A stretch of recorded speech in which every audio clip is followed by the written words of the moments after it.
এই 2026-এ মিউচুয়াল ফান্ডে ইনভেস্ট তো আমরা অনেকেই করি, কিন্তু সঠিক সময়ে টাকাটা কজন নিজের পকেটে তুলতে পারি?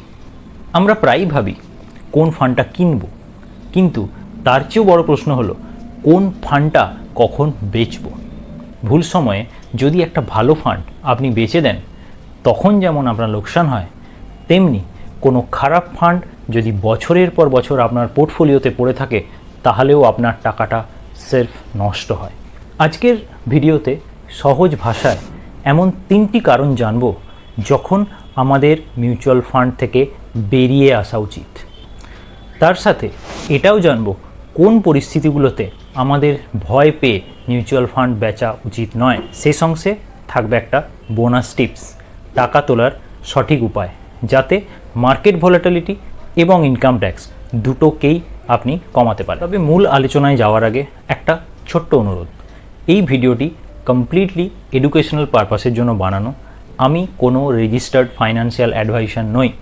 সেই কারণে আপনি মিউচুয়াল ফান্ডে টাকা তোলার আগে বা মিউচুয়াল ফান্ডে ইনভেস্ট করার আগে রেজিস্টার্ড ফাইন্যান্সিয়াল অ্যাডভাইজারের সঙ্গে কন্ট্যাক্ট করুন। প্রথমে আলোচনা করি ঠিক কোন পরিস্থিতিতে আপনার মিউচুয়াল ফান্ড থেকে বেরিয়ে আসা উচিত।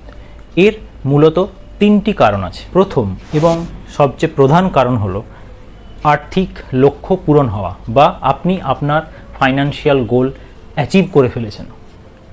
ধরুন আপনি আপনার বাচ্চার পড়ার জন্য একটা লক্ষ্য নিয়ে সেভিংস করছিলেন, সেইটা যখন পূরণ হয়ে গেছে, তখন যদি আপনি মার্কেট আরও বাড়বে এই আশায় ইনভেস্টেড থাকেন, তাহলে আপনি ভুল করছেন। দ্বিতীয় কারণটি হলো লং টার্ম আন্ডার পারফরমেন্স। অনেকেই ভাবেন যে ফান্ড একটু খারাপ পারফর্ম করলেই কি বেচে দিতে হবে, একদম না। কিন্তু আপনার ফান্ডটি যদি লাগাতার 3 বছর বা 5 বছর সে তার বেঞ্চমার্ককে বিট না করতে পারে, বা সেই সমগোত্রীয় ফান্ডগুলোর থেকে ভালো পারফর্ম না করে, তাহলে বুঝতে হবে ফান্ড ম্যানেজমেন্টে কোনো প্রবলেম আছে। 3 থেকে 5 বছর সময়টা কম নয়। তাই এই দীর্ঘ সময়েও যদি ফান্ড না রিকভার করে, তাহলে সেই ফান্ড থেকে বেরিয়ে আসাই বুদ্ধিমানের কাজ। 3 নম্বর কারণ হলো পোর্টফোলিও রিব্যালেন্সিং। যেমন ধরুন আপনার যখন বয়স কম ছিল, আপনি হয়তো ইকুইটি ফান্ডে বেশি ইনভেস্ট করে ফেলেছিলেন, কিন্তু এখন আপনি রিটায়ারমেন্টের কাছাকাছি এসেছেন। এখন এই সময়ে লাইফে স্টেবিলিটিটা বেশি দরকার। তাই আপনার ক্ষেত্রে ইকুইটি ফান্ড থেকে টাকা তুলে আস্তে আস্তে আপনার পোর্টফোলিও ডেট ফান্ডের দিকে শিফট করা উচিত। একেই বলে পোর্টফোলিও রিব্যালেন্সিং। এবার আসি সবচেয়ে গুরুত্বপূর্ণ প্রশ্নে, কখন প্যানিক করে ফান্ড বেচবেন না। আমাদের মধ্যে অনেকেই এই ভুলটা করে থাকেন। ফার্স্ট সিচুয়েশন হলো শর্ট টার্ম কারেকশন। শেয়ার বাজারে সামান্য মার্কেট যদি একটু পড়ে, টিভিতে নিউজ চ্যানেলে হইচই শুরু হয়ে যায় এবং আমরা মার্কেট ক্র্যাশ করেছে ভেবে প্যানিক করে সমস্ত কিছু বেচে দিই। মনে রাখবেন, শর্ট টার্মে মার্কেটে ওঠানামা করবেই, এটাই বাজারের নিয়ম। প্যানিক করে কখনো ভালো ফান্ড বিক্রি করবেন না।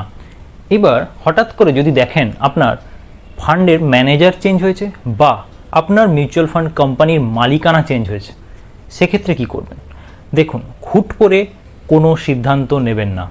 যদি আপনার ফান্ডের ফান্ড ম্যানেজার চেঞ্জ হয় বা এএমসির মালিকানা চেঞ্জ হয়, আপনি ফান্ডটার উপর নজর রাখুন। মিনিমাম 1 বছর থেকে 6 মাস থেকে 1 বছর ফান্ডটার পারফরমেন্স ট্র্যাক করুন। কিভাবে সে তার পারফরমেন্স ফিলোসফি কোনো চেঞ্জ হয়েছে কি না। নতুন ফান্ড ম্যানেজার আসা মানেই ফান্ড যে খারাপ হবে কোনো মানে নেই। আচ্ছা, এবার আসি বোনাস পার্টে। আচ্ছা, ধরুন আপনি ধরে নিলেন যে আপনি টাকা তুলতে চান। এক ঝটকায় কি সমস্ত টাকাটা তুলে নেওয়া ঠিক হবে?